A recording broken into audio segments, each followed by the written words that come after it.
Good evening, dear students.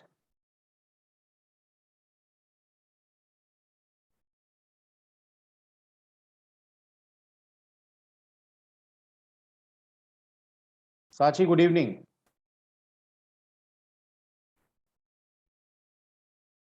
So I do think I'm audible. At the same time, you can view the notes also. That's very fine. So let us start.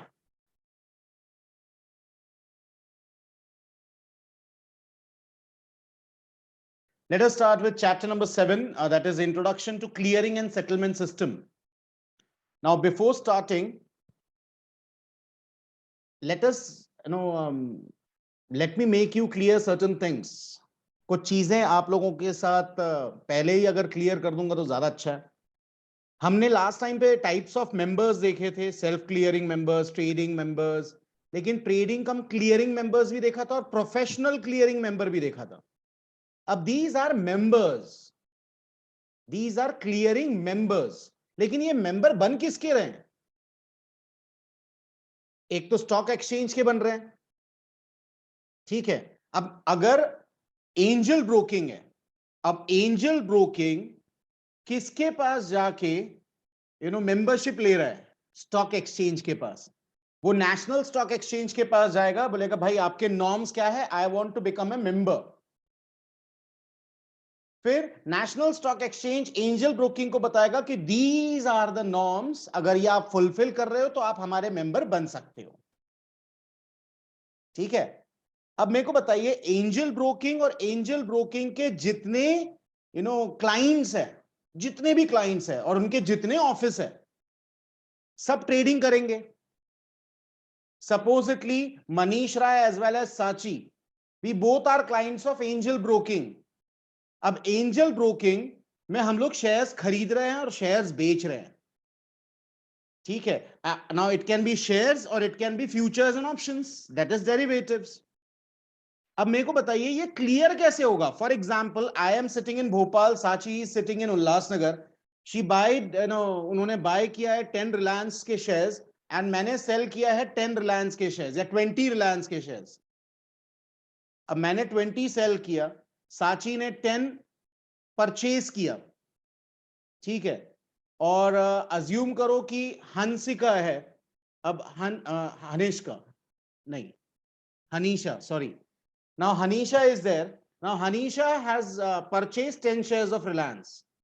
अब आप सोचिए, मेरे account, मेरे demat account से 20 shares निकलेंगे, debit होंगे.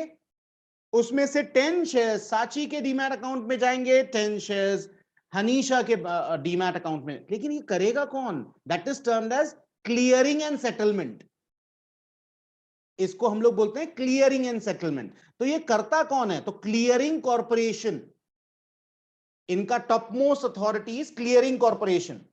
अब clearing corporation is an organisation जिसमें आपको क्लियरिंग मेंबर बन रहा है. For example again we will talk about Ashika, sorry, Angel broking.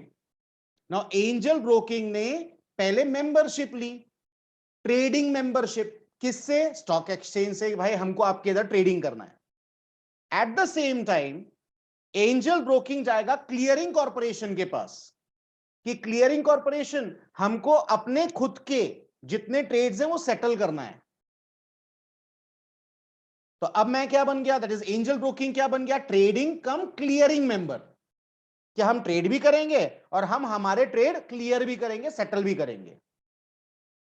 अब इसके लिए एलिजिबिलिटी क्या है और बाकी सब चीजें आज हम लोग देखेंगे कि किसी को भी, कोई भी ऑर्गेनाइजेशन को क्लियरिंग मेंबर बनना है तो क्लियरिंग मेंबर बनने के लिए वो किसके पास जाएगा? क्लियरिंग कॉर्पोरेशन के पास जाएगा. और वहां पे वो जाके पूछेगा, भाई हमको क्लियरिंग मेंबर बनना है, प्लीज बताइए एलिजिबिलिटी क्या है. फिर क्लियरिंग कॉर्पोरेशन बताएगा दीज आर द नॉर्म्स, ये सब नॉर्म्स है, अगर आप ये फुलफिल करोगे तो you can become a clearing member. तो बेटा ट्रेडिंग मेंबर अलग है, क्लियरिंग मेंबर अलग है. For becoming a trading member you have to be a member of stock exchange. In our example it was national stock exchange. And if you want to become a clearing member, you have to go to clearing corporation. So there are two separate entities over here. दो बड़े बड़े entities हैं. क्या बेटा introduction समझ में आया? अभी तक मैंने कुछ भी पढ़ाया नहीं है, अभी तक हम लोगों ने कुछ भी स्टार्ट नहीं किया. मैं सब सिर्फ आपको बैकग्राउंड बता रहा हूं कि क्या बैकग्राउंड होता है. तो बेटा क्या ये बैकग्राउंड सबको समझ में आया? Please let me no. साची तो मुंडी हिला रही, यस समझ में आ गया, लेकिन बाकी लोगों से भी पूछना जरूरी है. मैं रिपीट कर रहा हूं बेटा, कहीं पे भी कोई भी डाउट है, नहीं समझ में आ रहा है, please raise your digital hands to let me know कि एवरीथिंग इज क्लियर और नॉट. चलिए, तो मैं अज्यूम कर रहा हूं कि बैकग्राउंड आपको समझ में आ गया. अब let us start with the introduction part. Clearing corporation is responsible for clearing and settlement of all trades executed in futures and option segment of the exchange. Futures and option बोल रहे हैं सिर्फ, ठीक है, क्योंकि हम लोग इक्विटी डेरिवेटिव्स पढ़ रहे हैं. तो but natural we are not talking about cash market, we are talking about futures and options. ठीक है, आगे क्या बोल रहा है देखो. According to the legal principle of novation. अब नोवेशन मतलब क्या? द क्लियर, उन्होंने आगे ही बताया, the clearing corporation becomes the central counter party. मतलब it is a part of your contract, it is a part of your contract. अब futures and options क्या है? कॉन्ट्रैक्ट्स हैं, हमने पहले ही देखा भाई. 1 month contract, 2 month contract, 3 month contract, ये कॉन्ट्रैक्ट है. क्लियरिंग कॉर्पोरेशन भी एक लीगल पार्ट है इस सिस्टम का. क्यों? क्योंकि भाई फॉर एग्जाम्पल मैंने आज रिलायंस कंपनी का फ्यूचर खरीदा, साची ने उधर शॉर्ट किया है रिलायंस फ्यूचर का कॉल. ठीक है, एक ने बाय किया है, मैंने बाय किया है, साची ने सेल किया है. ठीक है, अब हो सकता है मैं एंजल ब्रोकिंग में हूं, साची शेर खान में उनका अकाउंट है, या साची का मोतीलाल ओसवाल में अकाउंट है, किसी में भी अकाउंट है. ठीक है, तो कॉन्ट्रैक्ट तो हम दोनों के बीच है, राइट एंड ऑब्लिगेशन. लेकिन हम दोनों के बीच में क्लियरिंग कॉर्पोरेशन भी है, क्योंकि भाई मेरे अकाउंट में डेबिट है क्रेडिट है कौन बताएगा? साची के अकाउंट में डेबिट है क्रेडिट है कौन बताएगा? ठीक है, एक जगह से माल उठा के दूसरी जगह कौन डालेगा? एक के इधर से शेयर्स उठा के दूसरे के इसमें शेयर्स कौन डालेगा? डीमैट अकाउंट में. तो all these things are done by clearing corporations. आगे देखो, तो according to the legal principle of novation, the clearing corporation automatically becomes a central counterparty to all trades that take place on the exchange derivative platform. तो जितने exchange है उनके जो derivative platform है उनमें clearing corporation is the entity जो clearing and settlement करता है. आगे देखो, the clearing corporation not only act as a legal counterparty to all trades in the segment but also guarantees their financial settlement. इसी के लिए इनिशियल मार्जिन और बाकी टाइप के मार्जिन लिए जाते हैं. तो अगर मैंने कुछ खरीदा है और मेरे को फॉर एग्जांपल मैंने रिलायंस का एक लॉट खरीदा था और मेरे को प्रॉफिट हो रहा है, ठीक है, और साची ने उधर शॉर्ट किया था, साची को लॉस हो रहा है, तो भाई साची के अकाउंट में से पैसे मेरे अकाउंट में डालने का काम कौन करेगा? ये सेटलमेंट है ना. This settlement will be done by clearing corporation. लेकिन clearing corporation is a big entity, वो खुद नहीं करता है, उसमें भी वो क्लियरिंग मेंबर्स बनाता है. ठीक है, आगे देखो, तो फिर से रीड कर रहा हूं. The clearing corporation not only acts as a legal counterparty to all trades in this segment but also guarantee देता है their financial settlement. The clearing and settlement process comprises of 3 main activities. इसमें क्या क्या activities होती है? Clearing, settlement and risk management. Now what do you mean by risk management? ये आगे आएगा, लेकिन फिर भी मैं आप लोगों को बता दूं रिस्क होता है या नहीं. इसके लिए मैंने आपको पहले भी बताया, जो ब्रोकर्स होते हैं वो बहुत स्ट्रिक्ट होते हैं अपने क्लाइंट से कि भाई आपके अकाउंट में मार्क टू मार्जिन, याद है ना, मार्केट टू मार्केट मार्जिन, वो कम है, आप प्लीज पैसे जमा कीजिए. तो इन लोग को स्ट्रिक्ट होना पड़ता है क्योंकि रिस्क इसमें ज्यादा है फ्यूचर्स एंड ऑप्शंस में. Clearing and settlement activities in the F&O segment are undertaken by clearing corporation. लेकिन अच्छे से सुनना, आखिरी में इन लोग राज खोल रहे हैं. clearing and settlement activities in the F&O segment are undertaken by clearing corporation, लेकिन with the help of clearing members and clearing banks. अब मैं फिर से अपने पुराने वाले एग्जाम्पल पे आ रहा हूं. एंजल ब्रोकिंग, मेंबर बनना है उसको, ट्रेडिंग मेंबर बनना है तो किसके पास जाएगा? जो स्टॉक एक्सचेंज में उसको ट्रेडिंग मेंबर बनना है, for example national stock exchange और बॉम्बे स्टॉक एक्सचेंज, दोनों में बनना है तो दोनों के पास जाएगा कि भाई मेरे को आपका मेंबर बनना है, बताओ कैसे बनना है. नॉर्म्स बताएंगे, एनएससी अपना नॉर्म्स बताएगी, बीएससी अपना नॉर्म्स बताएगी. मैं दोनों जगह जो भी डिपॉजिट है, मेरा नेटवर्थ है, जो उनकी रिक्वायरमेंट है वो फुलफिल करूंगा तो मैं ट्रेडिंग मेंबर बन जाऊंगा. फिर मैं जाऊंगा क्लियरिंग कॉर्पोरेशन के पास.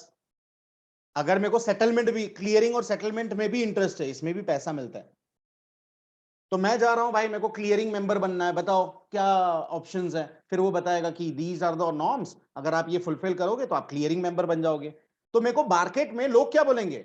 Angel broking is trading cum clearing member.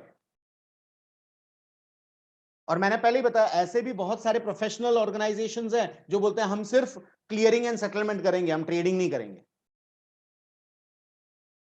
तो लोग जाएंगे कि भाई हम कोई ट्रेडिंग वेडिंग नहीं करने वाले हैं, हम लोग सिर्फ क्लियरिंग एंड सेटलमेंट वाला काम करेंगे, बताओ क्या नॉर्म्स है. नॉर्म्स फुलफिल होगा, they can become a clearing member, that is professional clearing member.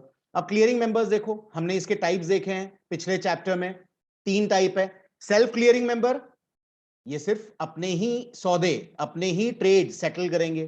Trading cum clearing member, ये खुद के और दूसरों के भी सौदे ट्रेड करेंगे, क्लियर करेंगे. Professional clearing, they are not trading members, they are only clearing and settling organisation.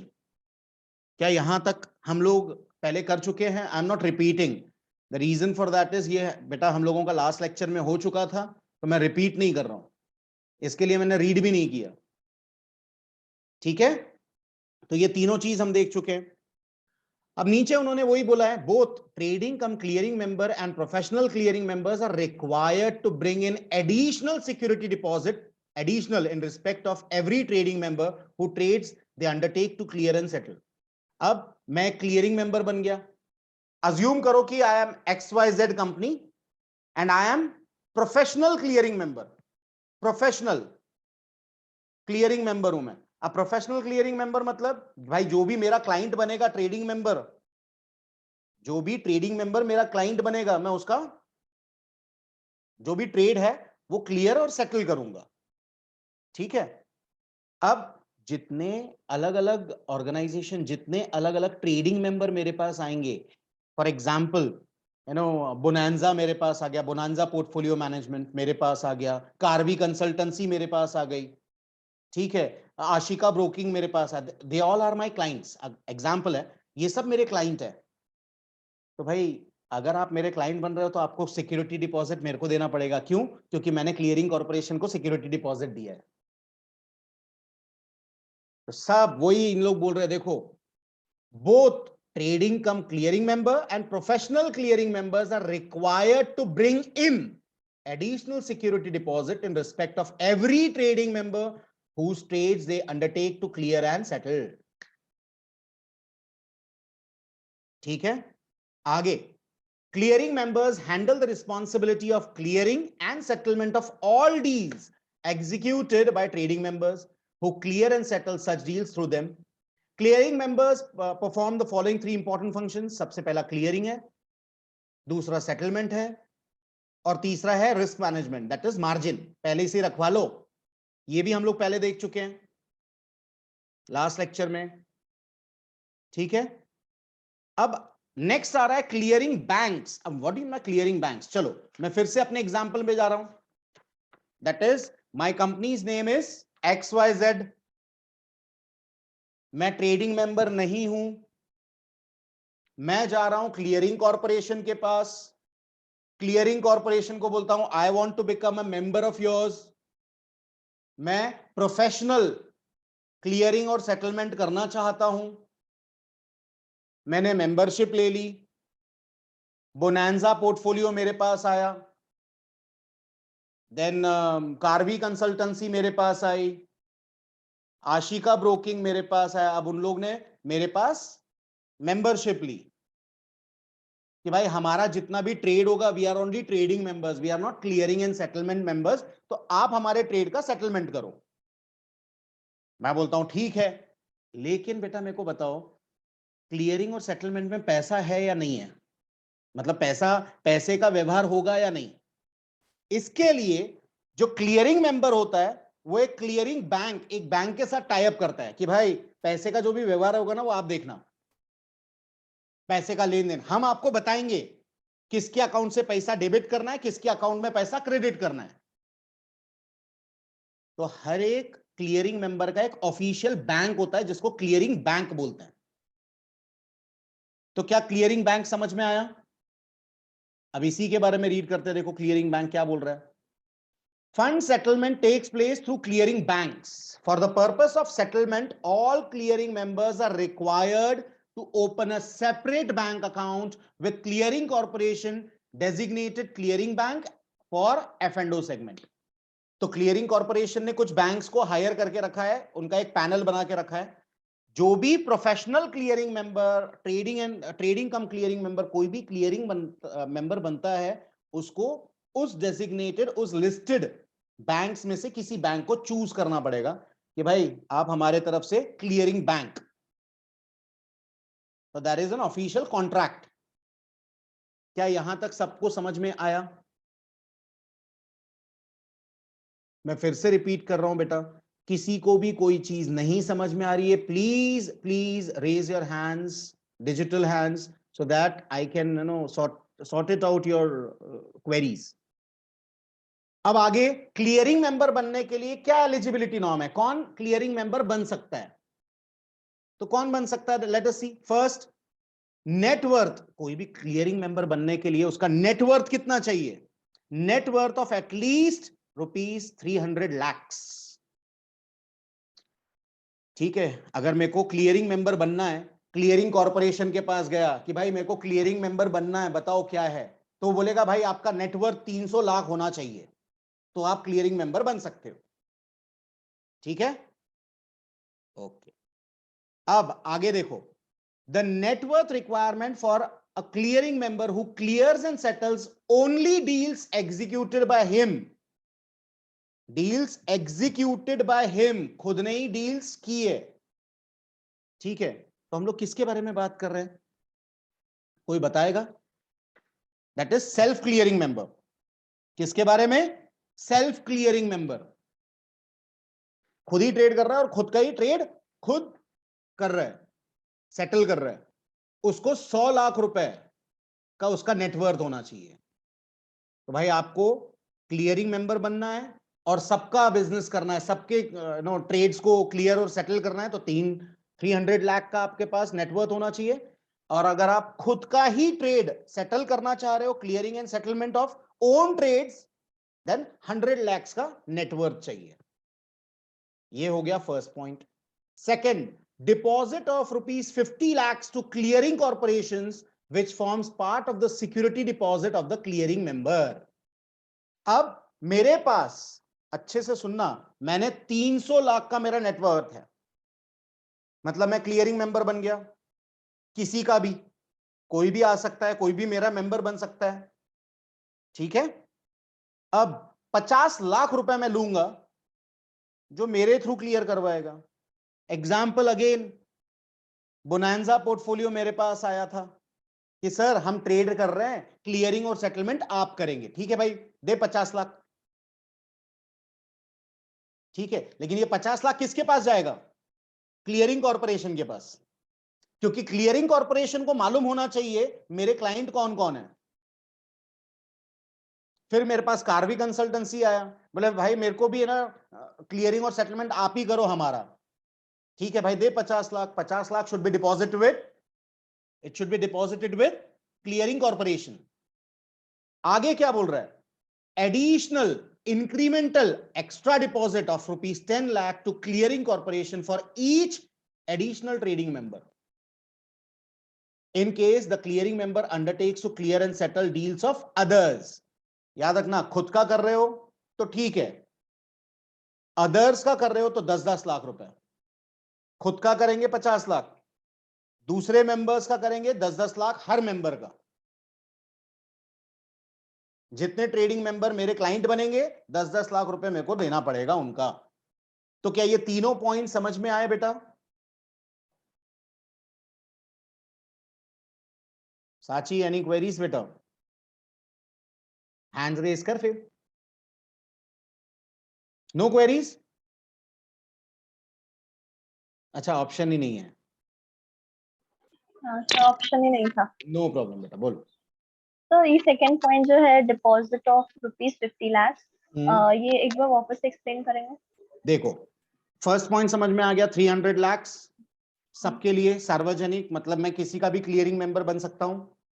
Yes. अगर मेरे को खुद के ट्रेड का क्लियरिंग मेंबर बनना है तो 100 लाख का वर्थ चाहिए, नेटवर्थ। ठीक है। अब अगर अच्छे से सुनना, मैं अगर खुद की सिक्योरिटीज, खुद के ट्रेड्स का ही सेटलमेंट करना है मेरे को, तो 50 लाख रुपए देना पड़ेगा, सेकंड पॉइंट। अच्छा। और इसके अलावा कोई थर्ड आ रहा है, मतलब I am a trading cum clearing member ना, तो मैं अगर ट्रेडिंग और क्लियरिंग मेंबर बनना चाहता हूं तो मेरे को कितना 50 लाख रुपए देना पड़ेगा। yes. बराबर है। अच्छा, ट्रेडिंग और क्लियरिंग मेंबर कौन होता है? एक अच्छे से सुनना, एक होता है सेल्फ क्लियरिंग। सेल्फ क्लियरिंग मतलब जो खुद के ट्रेड सेटल करे। बराबर है, तो 50 लाख रुपए देना पड़ेगा। ठीक। अच्छा, अब मैं बात कर रहा हूं about trading cum clearing member. Trading cum clearing member मतलब वो खुद के भी ट्रेड सेटल करेगा और दूसरे क्लाइंट के भी कर सकता है। yes. तो उसको तो पहले 50 लाख रुपए देना पड़ेगा, भले वो सेल्फ क्लियरिंग हो या ट्रेडिंग कम क्लियरिंग हो, 50 लाख तो देना है। अगर आप दूसरे क्लाइंट का भी सेटलमेंट कर रहे हो, आपके पास कोई क्लाइंट आ रहा है, तो 10-10 लाख रुपए देना पड़ेगा हर एक क्लाइंट के पीछे। फॉर एग्जाम्पल जो सेकंड वाला पॉइंट है, उसमें सेल्फ क्लियरिंग मेंबर हो, प्रोफेशनल क्लियरिंग मेंबर हो या ट्रेडिंग कम क्लियरिंग मेंबर हो, तीनों को 50-50 लाख रुपए देना है। ठीक। लेकिन सेल्फ क्लियरिंग मेंबर दूसरे का ट्रेड सेटल नहीं करेगा, उसको हटा दो। ठीक है। अब बचते दो, ट्रेडिंग कम क्लियरिंग मेंबर या फिर प्रोफेशनल क्लियरिंग। इनके पास जो भी क्लाइंट आएगा, फॉर एग्जांपल बोनेंजा आया, भाई 10 लाख रुपए दे, जमा करना है हमको, क्योंकि क्लियरिंग कॉर्पोरेशन को बताना है कि आप हमारे क्लाइंट हो। ठीक है। फिर मेरे पास कार्वी कंसल्टेंसी आता है, भाई 10 लाख रुपए तू भी दे, मेरे को देना है। तो इनको जो भी क्लाइंट मिलेंगे, खुद का करना है तो 50 लाख तो देना ही है, लेकिन अगर दूसरे का करोगे तो 10-10 लाख एक्स्ट्रा देना है। तो जो पहला डिपॉजिट है वो खुद का डिपॉजिट है, उसको इन लोगों ने देखो नाम लिखा है सिक्योरिटी डिपॉजिट। yes. तो तीनों को, सेल्फ क्लियरिंग, प्रोफेशनल और ट्रेडिंग कम क्लियरिंग, तीनों को 50 लाख तो देना ही है। ये तो खुद का हो गया। yes. लेकिन अगर आप दूसरे का भी क्लियरिंग और सेटलमेंट करना चाह रहे हो, क्लाइंट बनाना चाह रहे हो, तो 10-10 लाख रुपए हर क्लाइंट के आपको डिपॉजिट करना पड़ेगा क्लियरिंग कॉर्पोरेशन के पास। अच्छा। आया बेटा समझ में? Yes sir. सो मींस सेल्फ को छोड़ के जो रिमेनिंग 2 है उनको अप्रोक्सीमेटली 60 लाख डिपॉजिट करने होंगे। 60 लाख फॉर वन क्लाइंट। अगर 4 क्लाइंट आए तो 60 into 4। ना ना ना ना ना, अभी भी बेटा नहीं समझी आप। सिक्योरिटी डिपॉजिट अलग है। सिक्योरिटी डिपॉजिट एक ही बार देना पड़ता है, 50 लाख रुपए एक ही बार देगी।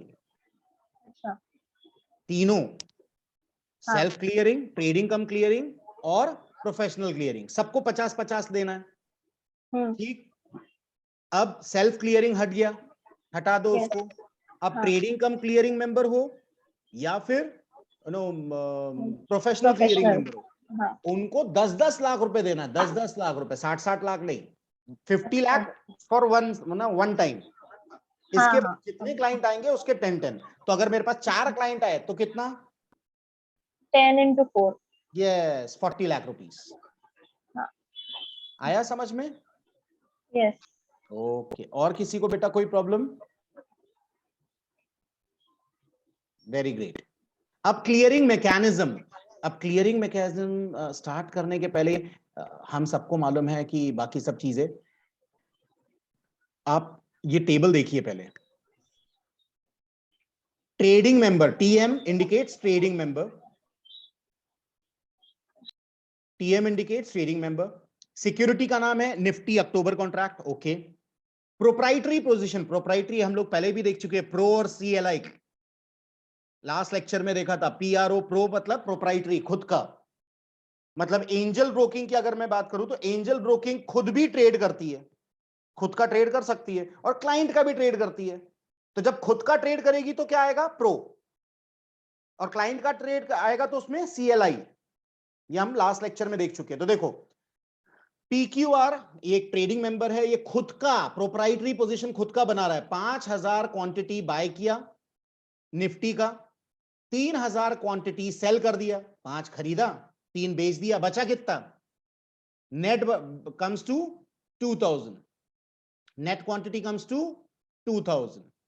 क्लाइंट 1 बाय किया 3000, सेल किया 2000, नेट बचा 1000।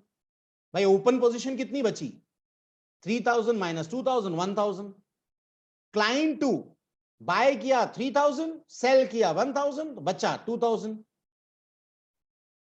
तो यहां लॉन्ग पोजीशन कितनी हो गई, 2 plus 1 plus 2 comes to 5000 long है। ठीक है, चलो एक्स वाई जेड का देखो, निफ्टी अक्टूबर कॉन्ट्रैक्ट, ये दूसरा ट्रेडिंग मेंबर है। बाय किया 1000 लेकिन सेल किया है 2000, मतलब 1000 शॉर्ट पोजीशन है। शॉर्ट पोजीशन इसके लिए वो ब्रैकेट में। फिर आगे क्लाइंट 1 बाय किया 2000, बेचा 1000, तो 1000 बचा। इसके ऊपर क्वेश्चन आएगा, इसके ऊपर क्वेश्चन आएगा, आपको यह पूछा जाएगा कितना लॉन्ग और कितना शॉर्ट। नेट रिजल्ट क्या है। आगे देखो क्लाइंट 2 3000 खरीदा, बेचा 4000, मतलब 1000 शॉर्ट। तो देखो इन लोग क्या बता रहे हैं, long 1000 position and short 2000 position.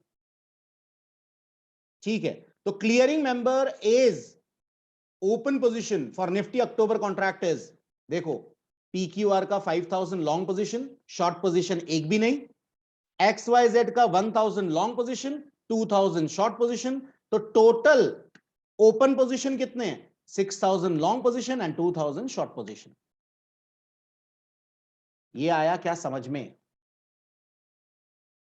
ठीक है। इसी चीज को इन्होंने थियोरेटिकली समझाने की कोशिश की है, प्रैक्टिकल चीज थी, थियोरेटिकल इन लोग ने ऊपर समझाया है। ठीक है, मैं चाहूंगा कि आप लोग सब ऊपर की चीजें रीड कर लो, ये हम लोग पढ़ चुके हैं, ये हमारा हो चुका है। सिर्फ एग्जाम्पल नहीं हुआ था तो हम लोग ने एग्जाम्पल देख लिया। पीआरओ, प्रो मतलब प्रोप्राइटरी, सीएलआई मतलब client. Just go through it.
आया समझ में बेटा। मैं चाहूंगा कि ये टेबल के बाद जो एक्सप्लेनेशन दिया है वो भी आप रीड कर लें।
Completed.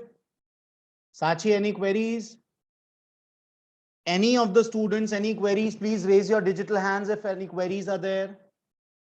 किसी को बेटा नहीं समझ में आया, कोई प्रॉब्लम है, प्लीज लेट मी नो.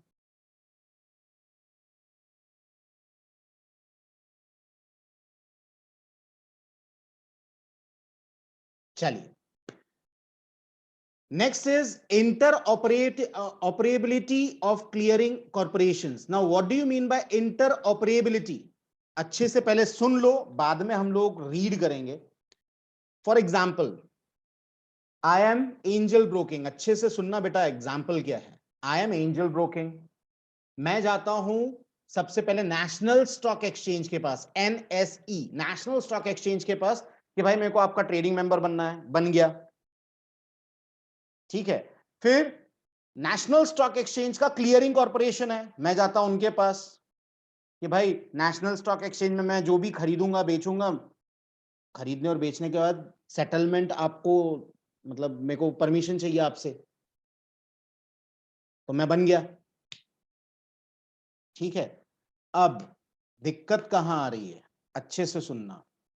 मैं तो एंजल ब्रोकिंग हूं, मेरा जो क्लाइंट है वो NSE के अलावा BSE में भी ट्रेड करना चाहता है, बॉम्बे स्टॉक एक्सचेंज. फिर मैं जाता हूं बॉम्बे स्टॉक एक्सचेंज के पास. बॉम्बे स्टॉक एक्सचेंज को बोलता हूं भाई मेरे को आपका मेंबर बनना है, क्योंकि मेरे पास क्लाइंट है जो बॉम्बे स्टॉक एक्सचेंज में भी ट्रेड करना चाहते हैं. तो ठीक है, इतना वर्थ है आपका, इतना डिपॉजिट है, ये नॉर्म्स है, अगर क्लियर है तो ठीक है, सब नॉर्म्स क्लियर है, मैं उसका भी मेंबर बन जाता हूं. तो I am a member of National stock Exchange as well as Bombay Stock Exchange. दोनों अलग अलग एंटिटी है, क्योंकि दोनों अलग अलग एक्सचेंज है. अब दिक्कत क्या होती है, नेशनल स्टॉक एक्सचेंज का क्लियरिंग कॉर्पोरेशन अलग है और बॉम्बे स्टॉक एक्सचेंज का क्लियरिंग कॉर्पोरेशन अलग है. बराबर. अब दिक्कत क्या होती है, मैं आपको दिक्कत बताता हूं. ऐसा कई बार हुआ है हमारे साथ, जब मैंने नया नया बिजनेस चालू किया था शेयर मार्केट का, तो है ना, हम लोग मेंबर एंजल ब्रोकिंग के थे, मतलब हमने एंजल ब्रोकिंग की फ्रेंचाइजी ली थी. अब हमारा क्लाइंट है, उसने बोला भाई नेशनल रिलायंस लेना है. अब रिलायंस NSE में भी और BSE में भी है. प्रॉब्लम कहां होती थी मालूम, अनजाने में प्रॉब्लम ये होती थी, ऐसे भी शेयर्स होते थे जो हमारी लिस्ट में नहीं है, मतलब हमारे स्क्रीन पे नहीं है.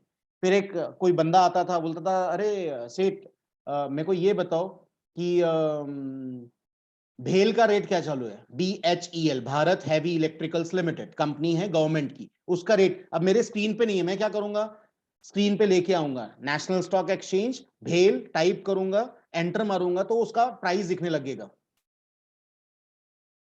उसने बोला यार 100 शेयर खरीदो, मैंने 100 शेयर खरीद लिए. अब वो क्लाइंट चले गया, तो क्या है, स्क्रीन पे तो लिमिटेड शेयर्स आएंगे, तो मैंने वो वाला जो भेल वाला शेयर था वो डिलीट कर दिया.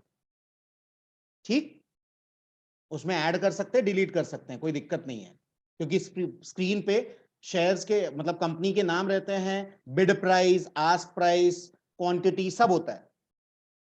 अब वो क्लाइंट चले गया, जब पूछेगा मैं वापस से खोल लूंगा. अब वो 10 दिन के बाद मेरे को कॉल करता है, अरे मनीष भाई वो मैंने ना भेल खरीदा था, रेट क्या चालू है. अब मेरे को याद नहीं है कि मैंने NSE में खोला था या BSE में दिखाया था उसको, खरीदा कहाँ है, नेशनल स्टॉक एक्सचेंज में, लेकिन मैंने गलती से बॉम्बे स्टॉक एक्सचेंज का प्राइस उसको बता दिया कि भाई फिलहाल तुम्हारा रेट ये, अरे प्रॉफिट है बेच दो, मैंने बेच दिया. अब दिक्कत क्या हुई, मैंने खरीदा कहां, NSE में, बेचा कहां. तो दिक्कत ये होती थी कि भाई BSE बोलता है भाई ये तो शॉर्ट पोजीशन है, आपने बेचा कैसे, आपके BSE में तो आपके शेयर्स ही नहीं है. तो इसमें बहुत कंफ्यूजन था. तो सेबी ने अभी अभी ये कंफ्यूजन दूर कर दिया है, इंटर ऑपरेबिलिटी स्टार्ट करके. अब इसमें होता क्या है, अब आप कोई भी स्टॉक एक्सचेंज से खरीदो, कोई फर्क नहीं पड़ता. मतलब मैं एक ब्रोकर हूं, आई एम एंजल ब्रोकिंग. अच्छे से सुनना, पहले क्या होता था, नेशनल स्टॉक एक्सचेंज का मेंबर बनो, उसके क्लियरिंग कॉर्पोरेशन का भी मेंबर बनो, बॉम्बे स्टॉक एक्सचेंज का मेंबर बनो, उसके क्लियरिंग कॉर्पोरेशन का भी मेंबर बनो. अब उन्होंने बोला है कोई दिक्कत नहीं, एक ही क्लियरिंग कॉर्पोरेशन रखो. तो अब मैंने क्या किया, मैं नेशनल स्टॉक एक्सचेंज का मेंबर हूं, उसके क्लियरिंग कॉर्पोरेशन का मेंबर हूं और बॉम्बे स्टॉक एक्सचेंज का मेंबर हूं। अब मैं बॉम्बे स्टॉक एक्सचेंज का खरीद के नेशनल स्टॉक एक्सचेंज में बेचूं या नेशनल स्टॉक एक्सचेंज का खरीद के बॉम्बे स्टॉक एक्सचेंज में बेचूं, कहीं से भी खरीदूं कहीं पे भी बेचूं, कोई दिक्कत नहीं है, क्योंकि क्लियरिंग कॉर्पोरेशन सिंगल है। इससे मेरे पैसे बच गए एंजल ब्रोकिंग के। क्यों? क्योंकि मेरे को अब बॉम्बे स्टॉक एक्सचेंज के क्लियरिंग कॉर्पोरेशन में अकाउंट ओपन करने की जरूरत नहीं है, प्लस मेरा कंफ्यूजन दूर हो गया। तो यहां स्टॉक एक्सचेंजेस ने, सेबी ने परमिशन दी है, सेबी ने, कि भाई कोई दिक्कत नहीं है, ये problem solve. Inter operability of clearing corporations, ये हमने स्टार्ट कर दिया है। अब आप कोई भी स्टॉक एक्सचेंज के से खरीद के कोई भी स्टॉक एक्सचेंज में बेचोगे, आपका एक ही क्लियरिंग कॉर्पोरेशन रहेगा, वो सब ट्रेड्स क्लियर और सेटल करेगा। आपको दो अलग अलग क्लियरिंग कॉर्पोरेशन का मेंबर बनने की जरूरत नहीं है। थियोरेटिकल पार्ट मेरे हिसाब से समझ में आ गया सबको। अब रीड कर लेंगे तो और अच्छे से समझ में आएगा। Let us read. Stock exchanges in India used to have their own. अब ये देखो, पहला वाला पैराग्राफ पुरानी जमाने की बात कर रहा है, क्या होता था, मैंने बोला ना टेंशन होता था, कंफ्यूजन। तो देखो, stock exchanges in India used to have their own clearing corporations to clear and settle the trades that take place on the trading platform of the respective exchange. Market participants who wish to trade on another exchange platform, Bombay Stock exchange के, national stock exchange के अलावा मेरे को Bombay Stock exchange में भी trade करना है, तो क्या दिक्कत होती थी? were required to take the membership of that exchange as well as its clearing corporation. दोनों एक्सचेंज के मेंबर बनो, दोनों क्लियरिंग कॉर्पोरेशन के भी मेंबर बनो। As a result, market participants, मतलब brokers, had to maintain collateral and margin deposits at multiple clearing houses of different exchange, often leading to inefficient allocation of capital and higher trading cost. इससे पैसा भी ज्यादा जा रहा है और cost भी बढ़ रहा है। SEBI proposed a framework. SEBI ने प्रपोज किया एक framework for interoperability amongst clearing corporation in 2018. And the idea has been implemented in 2019. अभी ये आइडिया इंप्लीमेंट हो गया। अब क्या हो रहा है इसमें? As a result of interoperability, trades done on any exchange can be cleared and settled by the clearing corporation of any other exchange. कोई दिक्कत नहीं। Brokers can choose a single clearing corporation instead of two clearing corporation. अब एक ही single clearing corporation for the clearing and settlement of all their trades. भले ही आप NSE में करो या BSE में करो, एक ही क्लियरिंग कॉर्पोरेशन, एक ही क्लियरिंग मेंबर हो सकता है, कोई दिक्कत नहीं, एक ही क्लियरिंग कॉर्पोरेशन के पास मेंबर बनो। द मेन एडवांटेज, अब देखो अच्छे से, the main advantage of interoperability is the reduction in trading cost for members as they now have to maintain margins and collaterals with a single clearing corporation as against multiple clearing corporation, which used to be the case earlier. This leads to better utilization of paisa, capital resource for market participants. अब example देखो, if a client has a long position in 10 lots of SBI October futures on NSE and a short position of 6 lots of the same contract on BSE, the net position will be determined as long for 4 contracts and margin will be computed accordingly. यहां तक ही पढ़ना है और आगे नहीं पढ़ना है, 4th paragraph मत पढ़ो। तो प्लीज मेरे को बताइए समझ में आया क्या? ओके, साची हाँ बोल रही है। बाकी लोग, बेटा लोग, समझ में आया? नहीं समझ में आया तो प्लीज आस्क द क्वेश्चंस।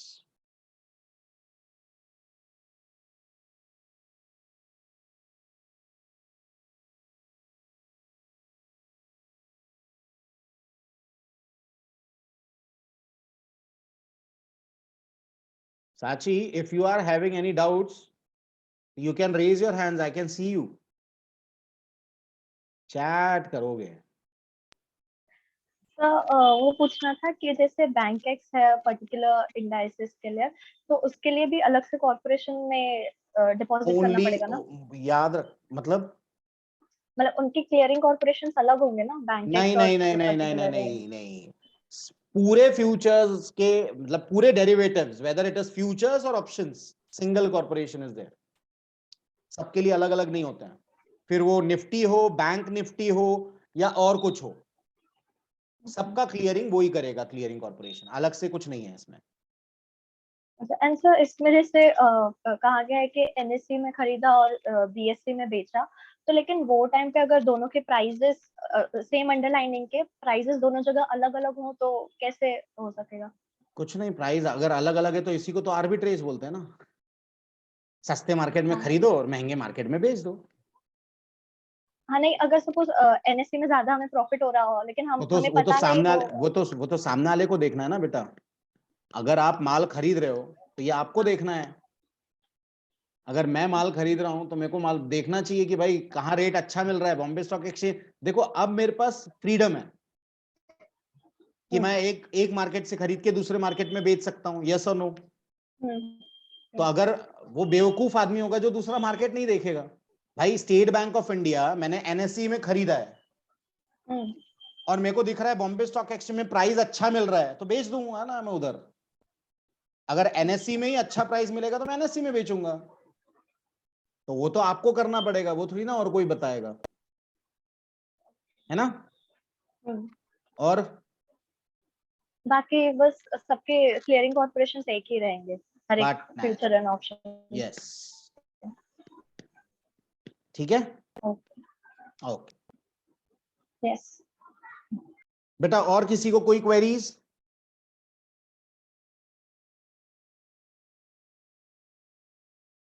अब सेटलमेंट मैकेनिज्म, अब सेटलमेंट मैकेनिज्म में मैं कुछ चीजें आपको बता रहा हूं, अच्छे से पहले सुन लो। जितने इंडेक्स होते हैं, इंडेक्स में अगर मैं फ्यूचर्स या ऑप्शंस दोनों की बात कर रहा हूं, खासकर फ्यूचर्स की बात कर रहा हूं, ऑप्शंस तो बाद में देखेंगे, फ्यूचर्स की बात कर रहा हूं, अच्छे से सुनना बेटा क्या बोल रहा हूं। मैं बात कर रहा हूं निफ्टी की, ठीक है। निफ्टी मैंने मई मंथ का खरीदा, ठीक है। मई के लास्ट थर्सडे सेटल हो जाएगा, ठीक। या जून का खरीदा, जून के लास्ट थर्सडे सेटल करना है, ठीक है। अब निफ्टी में कोई शेयर तो है नहीं, Nifty, Nifty is an index. तो जब इसका सेटलमेंट होगा तो ये कैश सेटल्ड बोलते हैं। मतलब भाई जीता तो मेरे को पैसा मिलेगा, हारा तो मेरे को पैसा देना पड़ेगा, बराबर। दैट इज कैश सेटल्ड, ठीक, ओके। अब ये again it is a theory part, theoretical है, प्रैक्टिकल में ऐसा नहीं होता है। अगर मैंने स्टेट बैंक ऑफ इंडिया का फ्यूचर खरीदा, अच्छे से सुनना, स्टेट बैंक ऑफ इंडिया का फ्यूचर खरीदा, ठीक है। 500 शेयर्स का लॉट है, 1000 रुपीज चल रहा है प्राइस, लॉट साइज इज 500, ठीक है, और 1000 रुपीज प्राइस चल रहा है। पैसा कितना हुआ साची? 500 into 1000, यस, करो कैलकुलेट, ऐसा थोड़ी ना है। 5 lakhs। श्योर? यस। ओके। अब सोचो 5 लाख का माल है। अब इसका इसका मतलब क्या है, ये अच्छे से सुनना बेटा क्या बोल रहा हूं।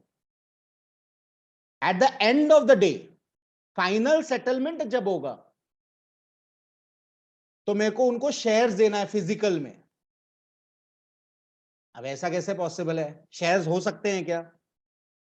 नहीं, तो डिफरेंस अमाउंट दे दो, लेकिन उसको बोलते हैं फिजिकली सेटल्ड, बोलते हैं फिजिकली सेटल्ड, फिजिकली सेटल्ड होते नहीं है।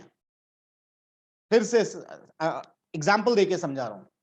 500 शेयर्स का लॉट, 1000 रुपीज वॉज प्राइस, ठीक है। फाइनल सेटलमेंट के टाइम पे रेट हो गया रेट हो गया 900, रेट हो गया 900। मेरा प्रॉफिट हुआ या लॉस? प्रॉफिट। प्रॉफिट। हम्म। 500 में 1000 में खरीदा था, 900 हो गया। नहीं सर, 500 रुपीज आपने बोला ना। 500 शेयर्स का लॉट है, प्राइस वाज 1000, अच्छा तो फिर बराबर लॉस। है। हाँ। 500 का लॉट है, 1000 हम्म। रुपए प्राइस है, आपने खरीदा 1000 रुपए में, लेकिन नीचे आ गया वो 900 रुपए। 900। ठीक है, तो ये मेरा लॉस है। तो इंस्टेड ऑफ सेलिंग शेयर्स, मतलब शेयर्स देने से अच्छा मैं क्या बोलूंगा, भाई डिफरेंस ले ले। शेयर मार्केट में क्या बोलते हैं मालूम, भाई हमको नहीं मालूम, आप 500 शेयर दो। तो हमने खरीदा कितने में था, 1000 रुपए में, रेट नीचे आ गया, तो हम 1000 रुपए में खरीद के थोड़ा ना बेचेंगे, अपन फिजिकली कुछ नहीं करेंगे, अपन जो करेंगे वो गैप दे देंगे उनको पैसा, लेकिन it is termed as physically settled. तो इसमें कंफ्यूज मत होना, ये सब बेवकूफी है। आपको सिर्फ एक चीज याद रखना, फिजिकली सेटल्ड चीजें नहीं होती है, वो सिर्फ बोलने के लिए थियोरेटिकल है, प्रैक्टिकल में ऐसा नहीं होता है। भाई फ्यूचर एंड ऑप्शन है, कैश में कैसे फिजिकली कैसे सेटल करेंगे, शेयर थोड़ा ना देने वाले हैं। तो आप 1000 रुपए में अगर एसबीआई खरीद रहे हो, ठीक है, तो आपको बेचना है उसको। अब आपने 1000 में खरीदा, तो बेच कितने में रहे हो, 900 रुपए में। तो आप 900 थोड़ा ना दोगे, आप तो सिर्फ मार्जिन मनी दोगे, जितना आपका लॉस है, दैट इज 100 रुपीज। ठीक है, लेकिन इसको बोलते हैं फिजिकली सेटल्ड। मैं एक बार रीड करता हूं, शायद आप लोगों को और अच्छे से समझ में आए। Settlement mechanism since October 2019, all positions in futures and options on individual securities, अच्छे से अंडरलाइन करना, individual securities, state bank of India, Reliance, ये individual securities की बात कर रहे हैं, which remain open on the expiry date of the contract are required to be settled by physical delivery. We are talking about companies के stocks, physical. Index futures like Nifty, Bank Nifty, and options continue to be settled in cash. Hence, this section discusses the regulations related to clearing and settlement for both categories of contracts, that is, cash settled and physically settled. तो आप सबसे पहले लिख लो, individual company का futures हरदम settle होगा physical delivery में, और इंडेक्स फ्यूचर या फिर ऑप्शंस, कॉल पुट दोनों, इंडेक्स फ्यूचर या options will be settled in cash. इतना सिर्फ लिख लो, ये यूजफुल रहेगा आपके लिए। अब ये कैसे वर्क करता है, क्या होता है, ये आगे दिया है। अब देखो, settlement of future contracts. Futures contract have two types of settlement. पहला mark to market, mark to market मतलब डेली बेसिस, याद है, डेली बेसिस पे सेटल होता है, ठीक है। और दूसरा, that is settlement which happens on a continuous basis at the end of each day, that is M to M. दूसरा B, the final settlement which happens on the last trading day of the futures contract. अब दोनों type के settlement एक एक करके देखेंगे। पहला mark to market settlement, क्या होता है, कैसे होता है, कैसे वर्क करता है। Mark to market is a process by which margins are adjusted on the basis of daily price change in the markets for underlying assets. The profits or losses are computed as the difference between, profit हो रहा है या loss हो रहा है कैसे मालूम पड़ेगा, the trade price and the day's settlement price for contracts executed during the day but not squared off. अच्छे से सुनना, इसका मतलब क्या है, मेरे को बताओ, इनिशियल मार्जिन कितना परसेंट भरना पड़ता है साची? 10%। ओके, अब अच्छे से सुनना, हम लोग बात करेंगे अबाउट, अज्यूम करो निफ्टी, ठीक है। निफ्टी के, निफ्टी का लॉट साइज है 50 का, निफ्टी का लॉट साइज है 50 का, अज्यूम करो। और eight the same time Nifty चल रहा है, अज्यूम करो 20,000 पॉइंट्स, तो 20,000 इंटू 50 कितना हुआ,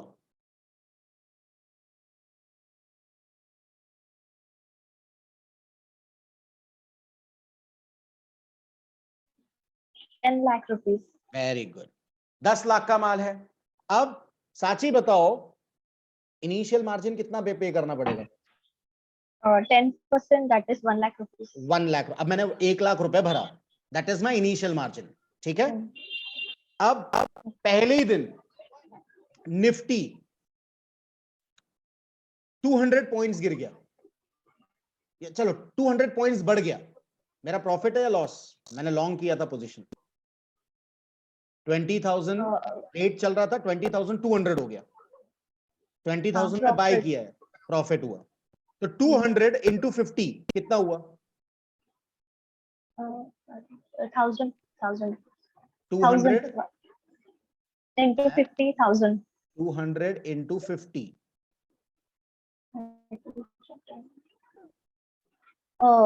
10,000. हाँ, दैट्स वेरी फाइन। अब 10,000 मेरा प्रॉफिट है, तो क्या मेरा ब्रोकर मेरे को फोन करके बोलेगा साहब 10,000 रुपए कमा लिए लेके जाओ? नहीं, मार्क टू मार्केट में रहेगा, ठीक है। चलो अब ये तो प्रॉफिट का हुआ, छोड़ दो। 20,000 का निफ्टी मैंने लिया था, स्ट्राइक प्राइस वाज 20,000, अब नीचे आ गया वो 20,000 से नीचे आ गया वो 19,800, 200 पॉइंट नीचे आ गया, तो मेरा प्रॉफिट है या लॉस? लॉस। अब मेरे को बताओ कितना लॉस? 200 into 50, again 10,000 का लॉस। 10,000, okay that's fine.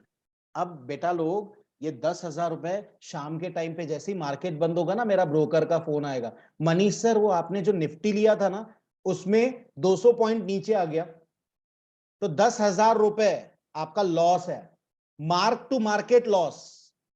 तो प्लीज आप 10,000 रुपए डिपॉजिट करवाओ, क्योंकि आपका इनिशियल मार्जिन लाख रुपए चाहिए, आपका इनिशियल मार्जिन लाख रुपए चाहिए, तो उसमें से 10,000 रुपए आज का लॉस है, तो please pay that loss, that is point number A. तो मैं रीड कर रहा हूं point number A, the trade price and the day settlement price. Trade price कितना था? 20,000, 20,000 पॉइंट चल रहा था ना निफ्टी का, and the day settlement price, day settlement price मतलब निफ्टी 19,800 आ गया, तो मेरा 10,000 रुपए loss for the contract executed during the day but not squared of. क्या मैंने स्क्वायर ऑफ किया? खरीद के बेच दिया क्या? नहीं, अभी भी मेरी पोजीशन खड़ी है। अब दूसरे दिन सेकेंड डे, अब मैं आगे बढ़ रहा हूं बेटा, सेकेंड डे क्या होता है? निफ्टी और कम हो जाता है, निफ्टी हो जाता है 19,600। शाम को फिर मेरे ब्रोकर का फोन आएगा, सर आज भी 200 पॉइंट नीचे चले गया मार्केट, तो 200 इंटू 50, 10,000 फिर से भरो, बराबर है? साची मना कर रही है। सर 19,600 हो गया तो 400 पॉइंट्स नीचे गया ना। हाँ, तो पहले तो मैं 200 का भर चुका हूं ना, तो सर 400 10,000 मैंने कल का भरा था कि नहीं? हाँ, तब मेरा स्टार्टिंग पॉइंट क्या रहेगा? 19,800 स्टार्टिंग पॉइंट रहेगा। हाँ। अब 19,800 से फिर 19,600 हो गया, तो 200 पॉइंट्स, फिर वो फोन करेगा। अच्छा, अगर मैं उसको 10,000 नहीं दूंगा तो मेरा पोजीशन स्क्वायर ऑफ नहीं कर देगा लॉस में? सवेरे इंतजार नहीं करेगा, वो सवेरे सिर्फ एक फोन करेगा, सर कल शाम को मैंने बोला था आपको 10,000 डालने का, आपने डाला नहीं। अरे यार मैं नहीं डाल पाऊंगा, ठीक है, जैसे ही मार्केट ओपन होएगा भेज देगा वो। ठीक है, तो देखो सेकंड पॉइंट क्या बोल रहा है, B point, the previous day settlement price and the current day settlement price for brought forward contracts. Brought forward किया कि नहीं मैंने कॉन्ट्रैक्ट? 19,800 में स्क्वायर ऑफ नहीं किया, 20,000 स्ट्राइक प्राइस था, 20,000 में खरीदा था, पहले दिन 19,800 हुआ, 19,800 होता है तो भाई मैं बोलता हूं रुक जा, 10,000 दे दिए, फिर 19,600 हो गया, फिर 10,000 दिए। तो मैं क्या कर रहा हूं भाई, कल का जो क्लोजिंग प्राइस था आज का वो ओपनिंग प्राइस हो गया मेरे लिए, तो मेरे लिए ओपनिंग प्राइस क्या हो गया? 19,800। अब 19,800 से नीचे आ गया तो मेरे को 10,000 और भरना पड़ेगा, बराबर है? That is point number B. Point number C, the buy price and the sell price for contracts executing during the day and squared off. अगर square off कर रहा हूं तीसरे दिन, थर्ड डे, और नीचे आ गया 19,400, फिर मेरे ब्रोकर का कॉल आएगा, मैं बोलूंगा एक काम कर यार, बेच दे। बेच दिया उसने, मेरा कितना रुपए जमा था उसके पास, 1 लाख रुपए जमा था, बाकी तो 10-10 हजार के लॉस हो गए, और ये आखिरी का 30,000 रुपए टोटल मेरे लॉस हो गए, बराबर है। स्क्वायर ऑफ कर दो पोजीशन, तो दैट इज स्क्वायर ऑफ। तो ए, बी और सी तीनों में से कौन सा पॉइंट नहीं समझ में आया, please let me no.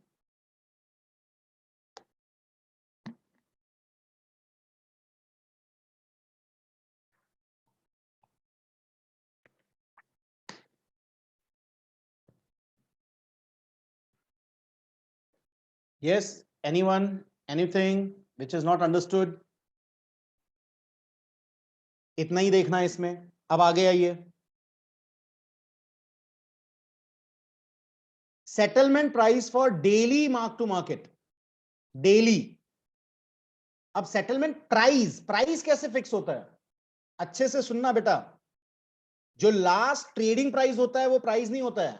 Futures contract, ये हम लोग पहले देख चुके हैं, फ्यूचर्स कॉन्ट्रैक्ट में आखिरी के 30 मिनट का वेटेड एवरेज निकालते हैं, याद है आपको। फ्यूचर्स एंड ऑप्शंस में प्राइस कैसे डिसाइड होता है कि भाई इसका क्लोजिंग प्राइस क्या होगा। सवेरे 9:15 बजे मार्केट ओपन हुआ, 3:30 बजे बंद होगा, 3:30 बजे लास्ट ट्रेडिंग प्राइस था 20,000, लास्ट ट्रेडिंग प्राइस, लेकिन वो कभी भी क्लोजिंग प्राइस नहीं होता है। आखिरी के जो 30 मिनट है उसका वेटेड एवरेज निकालते हैं, और वेटेड एवरेज आपका क्लोजिंग प्राइस बनता है, ठीक है। तो वही है, देखो, the daily settlement price for futures contract is based on the last 30 minutes volume weighted average price of such contract across exchange. लेकिन ऐसे भी कई शेयर्स होते हैं, या ऐसे भी कई फ्यूचर्स होते हैं जो आखिरी के आधे घंटे में ट्रेड ही नहीं हुआ। हो सकता है लिक्विडिटी कम है, लोग इंटरेस्टेड नहीं है वो शेयर में, ट्रेड ही नहीं हुआ, तो ऐसे शेयर्स के लिए एक फॉर्मूला दिया इन्होंने। हालांकि ये फॉर्मूला ऐसे ही देखना है, एग्जाम में सिर्फ फॉर्मूला देख लो, एग्जाम में इसके ऊपर कोई प्रैक्टिकल क्वेश्चंस नहीं आएगा। तो देखो आखिरी में क्या बोल रहे हैं, in case of futures contract which are not traded during the last half an hour on a day, a theoretical daily settlement price is computed as F, वो फॉर्मूला दिया है, where F is theoretical future price, S मतलब value of the underlying index or individual security, R मतलब rate of interest। अब ये rate of interest में माइबर आ रहा है, माइबर बताता हूं मैं क्या है, and T is the time of expiration। माइबर का फुल फॉर्म लिख लो, it is Mumbai interbank, MIBOR, माइबर का फुल फॉर्म लिख लो। माइबर रेट, इसका मतलब क्या है, Mumbai interbank offer rate, Mumbai interbank offer rate. अब ये रेट मतलब क्या, it is the rate of interest. अच्छे से सुनना बेटा, पहले सुन लो बाद में लिखना। माइबर का फुल फॉर्म लिख लिया आपने, it is Mumbai interbank offer rate. ये ऑफर रेट मतलब क्या, जब एक बैंक दूसरे बैंक से पैसा लेती है उसको माइबर रेट बोला जाता है। Supposedly state bank of India HDFC bank से उधार ले रही है, वो उधार 1 दिन के लिए भी हो सकता है, 2 दिन के लिए भी हो सकता है, कितना भी हो सकता है, वो तो रिक्वायरमेंट के ऊपर है। अब state bank of India HDFC को बोलती है कि भाई मेरे को 1,000 करोड़ रुपए चाहिए 1 दिन के लिए, थोड़ा सा कैश प्रॉब्लम है, तो जो रेट ऑफ इंटरेस्ट रहेगा that is termed as MIBOR, that is termed as MIBOR. तो MIBOR is the rate of interest, inter bank बोला है, देखो, बिटवीन टू बैंक्स। एक बैंक ले रही है पैसा, दूसरी बैंक दे रही है पैसा, दोनों के बीच में 1 दिन के लिए पैसे इधर से उधर जाएंगे, उसका जो भी रेट ऑफ इंटरेस्ट रहेगा that is termed as MIBOR. तो it is a base rate, ये एक बेस रेट होता है, माइबर इज अ बेस रेट। तो settlement price for daily MTM समझ में आया, मैक्सिमम आपको ये याद रखना है कि भाई आखिरी के 30 मिनट का वेटेड एवरेज प्राइस निकाला जाता है, आखिरी के 30 मिनट का वेटेड। फ्यूचर एंड ऑप्शन में है ना, तो ये जो दूसरा ऑप्शन है ना, ट्रेड ही नहीं हुआ, ये होता ही नहीं है, सब में ट्रेड होता है। एक दो ट्रेड तो होएगा ही होएगा, उसी का एवरेज निकाल के दे देंगे, उसमें क्या है, ये माइबर की रेट नौबत ही नहीं आती है।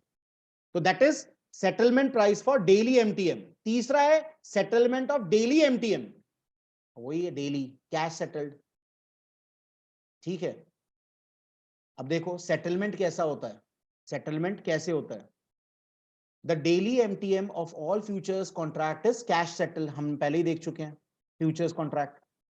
द पे इन एंड पे आउट, अब ये कैश सेटल्ड मतलब क्या, मैंने अभी अभी आपको बेटा बताया था। फोन आता है ब्रोकर का, सेठ 10,000 रुपए मार्क टू मार्केट मार्जिन देना है आपको, what is that, cash settled, है ना। तो the daily MTM of all futures contract is cash settled. The pay in and पे आउट, पे इन एंड पे आउट मतलब जिसका प्रॉफिट है उसका पे इन या फिर पे out of daily MTM settlement is affected before start of market hours on the next day as per the settlement schedule specified by the clearing corporation। याद रखना, दूसरे दिन मार्केट ओपन करने के पहले आपका पेमेंट हो जाना चाहिए। अगर आपने पेमेंट नहीं किया तो ब्रोकर आपका माल काट देगा, स्क्वायर ऑफ कर देगा। ठीक है, आगे the settlement takes place by either debit entry या फिर credit of the clearing accounts of clearing members with the respective clearing bank. Clearing bank का काम है, पैसे का काम है, तो किसके अकाउंट में से निकाल के किसके अकाउंट में डालना है वो सब क्लियरिंग बैंक का काम है। क्या ये समझ में आया, सेटलमेंट ऑफ डेली एमटीएम, इसमें किसी को कोई प्रॉब्लम। अब आखिरी में आ रहा है final settlement of futures contract. Final settlement मतलब लास्ट डेट, एक्सपायरी वाले दिन। अब एक्सपायरी वाले दिन, on the expiration day of futures contract after the close of trading hours होने के बाद, the clearing corporation marks all position of a clearing member to the final settlement price. All long positions are automatically assigned to short positions with the same series। मतलब long है, खरीदा है, बेचना पड़ेगा, बेचा है, खरीदना पड़ेगा। राइट एंड ऑब्लिगेशन दोनों है, आपको राइट भी है प्लस ऑब्लिगेशन भी है। देखो आगे, तो all long positions are automatically assigned to short positions with the same series on a random basis for either cash settlement or for delivery settlement whichever is applicable. ठीक है, cash settlement कहां होता है, futures contract में, लेकिन अगर final settlement की बात करेंगे तो सिर्फ इंडेक्स में। ठीक है, और बाकी सब जगह पे डिलीवरी होता है। Final settlement price for of future contract, अब सिर्फ फ्यूचर कॉन्ट्रैक्ट के बारे में देखेंगे। ये फ्यूचर कॉन्ट्रैक्ट हम लोग पहले भी देख चुके हैं, आखिरी के 30 मिनट वही है, रीड इट, सिर्फ ऐसे ही देख लो, आपको समझ में आएगा कि ये हम लोग पढ़ चुके हैं। Same thing is repeating.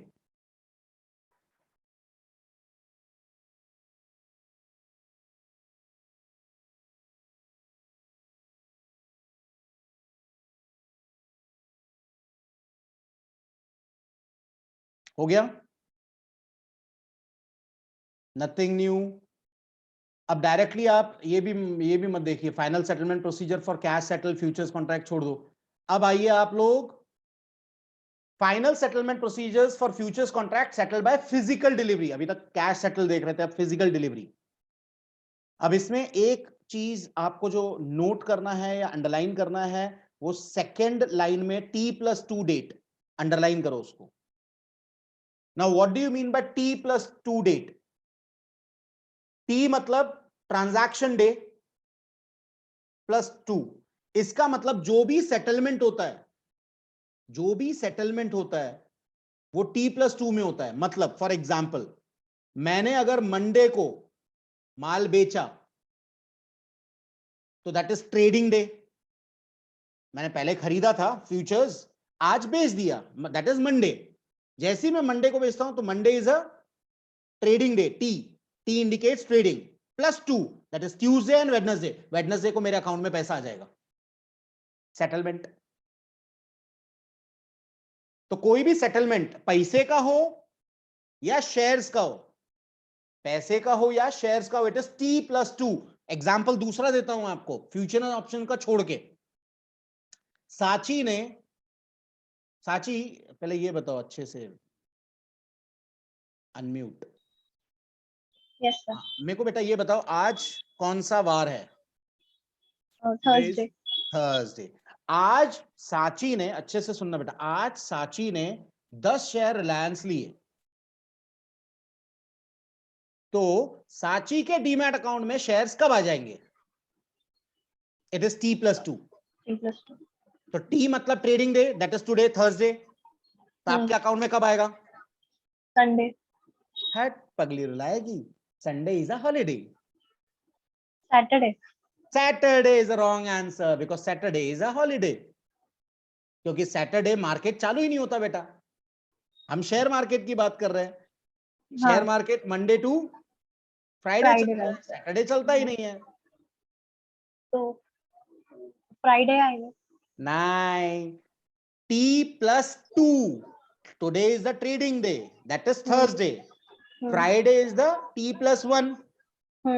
Monday will be T+2। तो आपके अकाउंट में शेयर्स कब आएंगे? आज आपने खरीदा है तो T+2 डेज में आएंगे, छुट्टियां छोड़ के। अच्छा, छुट्टियां छोड़ के। ओके। हाँ, ये बेटा वैसे ही है। मैं आपको एक एग्जांपल देता हूं। मैंने आपको चेक दिया, बैंक में चेक डिपॉजिट होने के बाद 3 दिन लगता है आपके बैंक अकाउंट में पैसे आने के लिए। 3 दिन बराबर 3 working days they are talking about, not 3 days. ठीक है, अब सोचो कि मैंने आज आपको चेक दिया, आपने फ्राइडे के दिन जमा किया, फ्राइडे के बाद 3 दिन, तो फ्राइडे के बाद एक दिन आ गया सैटरडे, संडे तो छुट्टी है, बैंक बंद, मंडे और ट्यूसडे तो आपके अकाउंट में पैसा आएगा ट्यूसडे के दिन। उसी तरीके से दैट इज T+2। तो आप शेयर्स खरीद रहे हो, शेयर्स बेच रहे हो। एग्जाम्पल, दूसरा एग्जाम्पल देता हूं, कई लोग बहुत कंफ्यूज रहते हैं। मनीष राय ने आज शेयर बेचा, आज शेयर्स बेचा, टुडे इज थर्सडे, ठीक है, that is trading day +2, Friday and Monday. तो मंडे तक, मंडे को 12 बजे तक है ना, मेरे डीमैट अकाउंट में शेयर्स दिखेंगे। मैं बोलूंगा यार मैंने तो बेच दिया था थर्सडे के दिन, फिर भी मेरे अकाउंट में दिख रहा है। भाई आपके अकाउंट से कब निकलेगा वो? T+2 डेज आपके इधर से निकलेगा, और जिसने खरीदा उसके डीमैट अकाउंट में डिपॉजिट हो जाएगा। That is T+2। क्या सबको ये कंसेप्ट समझ में आया? तो सर वो मंडे को जब पैसे आपको रिसीव होंगे तभी आपके अकाउंट से डेबिट होंगे? हाँ, बट नेचुरल, मतलब मंडे तक शेयर्स दिखाएंगे सेम? अब वो दिखाए या नहीं दिखाए, कई बार जल्दी चले जाता है, कई बार no clearing corporation, clearing and settlement corporation के पास टाइम बहुत ज्यादा वर्कलोड रहता है, तो 2 T+2, नहीं तो वो जल्दी भी हो सकता है, लेकिन नॉट मोर देन T+2।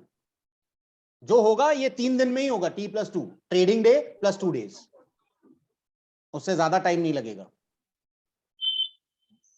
ठीक है, जब मैं शेयर मार्केट में नया नया आया था 1998 2000, वो टाइम पे T+15 डेज चलता था, फिर T+7 डेज हो गया, क्योंकि तब इतना फास्ट काम नहीं होता था, इंटरनेट फैसिलिटीज उतनी अच्छी पावरफुल नहीं थी, इंटरनेट का पैसा ही बहुत ज्यादा लगता था। मेरे को आज भी अच्छे से याद है, जब मैंने स्टार्टिंग में शेयर मार्केट का ऑफिस खोला था, तो इंटरनेट का ही मेरे को 8 या 9 हजार रुपए महीने का लगता था खर्चा, और अलग से ना एक छतरी लगानी पड़ती थी, अम्ब्रेला टाइप, जो अपन आज के डेट में डिश टीवी लगाते हैं ना, वैसे डिश टीवी के जैसे एक छतरी लगानी पड़ती थी इंटरनेट के लिए।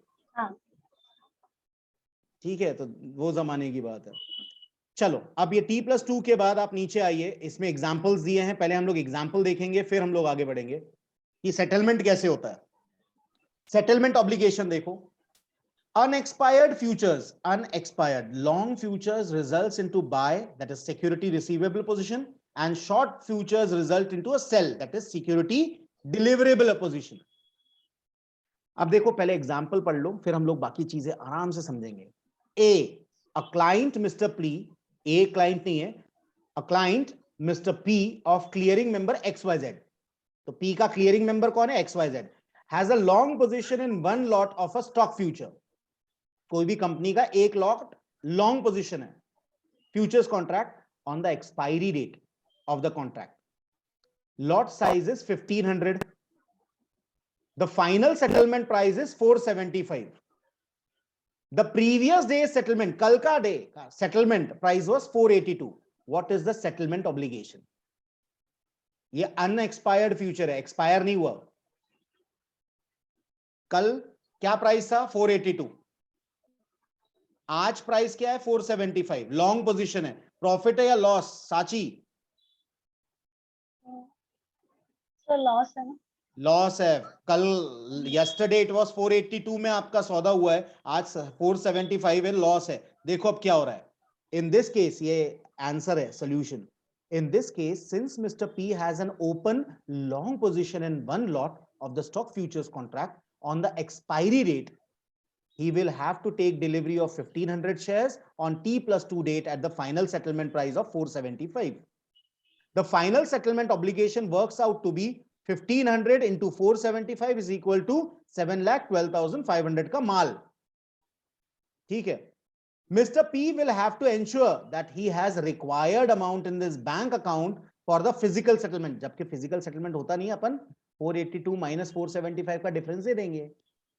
देखो अब आगे, in addition, the difference between the final settlement price 475 and the previous day's settlement price 482 will be collected from Mr. P by way of daily MTM settlement. This amount works out to be 475 minus 482 into 1500 is equal to 10,500 and will be settled in cash on T+1 day. तो भाई 10,500 रुपए उसको भरना पड़ेगा margin, उसको loss हो गया ना। तो वही इन लोग बोल रहे हैं, याद रखना ये अनसेटल्ड है, मतलब अनएक्सपायर्ड है, एक्सपायरी नहीं है, एक्सपायरी वाले दिन 475 पे क्लोज हो गया, अज्यूम करो। पिछले कल का क्या रेट था? 482, आज का क्या रेट है? 475, तो भाई आपको लॉस हो रहा है, आप लॉन्ग पोजीशन में थे, आपने खरीदा था 482 में, बेच रहे हो 475, तो भाई आपको 10,500 तो देना ही पड़ेगा, MTM सेटलमेंट। यस और नो, इतना समझ में आया? अब दूसरा एग्जांपल दे रहे हैं इन लोग पुट का, पहले वाला कॉल का था, दूसरा वाला पुट का है। अच्छा मेरे को बताओ साची, कल 482 का था, कल प्राइस 482 था, आपने शॉर्ट किया था, बेचा था, आज प्राइस 475 आ गया, तो आपका फायदा या नुकसान है? कल का प्राइस क्या था? 482। हाँ, प्रॉफिट है। वही है, देखो, a client Mr. Q of clearing member XYZ has a short position in one lot of a stock futures contract on the expiry date of the contract, expiry data, lot size is 1500, the final settlement price is 475, the previous day's settlement price was 482, सब same है, सिर्फ नाम बदल दिया और long position की जगह पे शॉर्ट पोजीशन कर दिया। What is the final settlement obligation? देखो, since the client has an open short position in one lot of stock futures contract on expiry date, he will have to deliver 1500 shares on T+2, that is where T is the expiry date, at the final settlement price of 475. Mr. Q will have to ensure that he has the required number of shares in his DMAT account. अब ये बोल रहा है demat account में physical settlement, cash settlement नहीं, लेकिन होता physically है रे बेटा। 10,500 उसका M2M सेटलमेंट है, आप देख सकते हो नीचे, ठीक है। तो क्या बोल रहे हैं आखिरी में, देखो, in addition the difference between the final settlement price 475 and the previous day settlement price 482 will be credited, debited नहीं है, क्रेडिटेड, क्योंकि इसको फायदा हुआ है, credited to Mr. Q by way of daily market MTM settlement. This amount works out to be 475 minus 482 into 1500, 10,500 रुपए फायदा। क्या ये समझ में आया? पहले वाले इसमें लॉस हुआ, दूसरे वाले इसमें प्रॉफिट हुआ, बाकी पूरा की पूरा कंसेप्ट सेम है। किसी को भी इसमें कोई प्रॉब्लम है तो please raise your hands.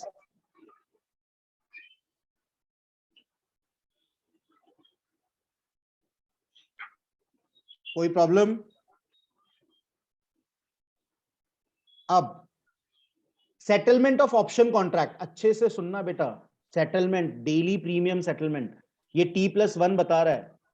T plus मतलब ट्रेड डेट प्लस 1 डे, बराबर है। लेकिन डेली प्रीमियम, मेरे को एक बात बताओ साची, अच्छे से मेरे को बताना, हाँ,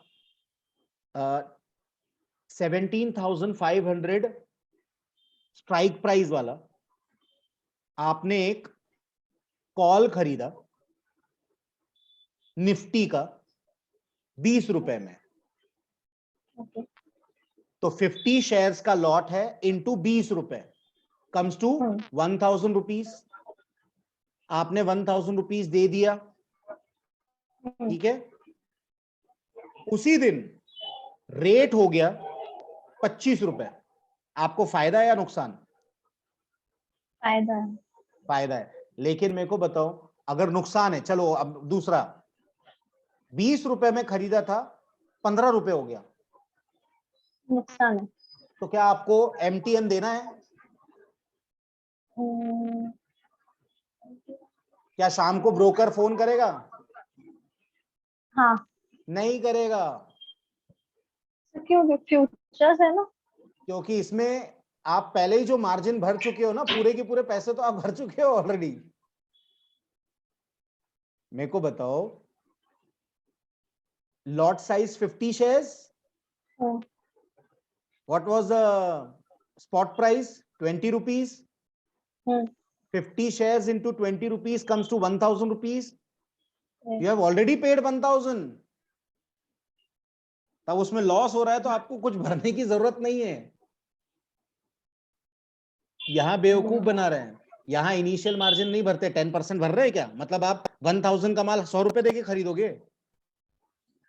नहीं।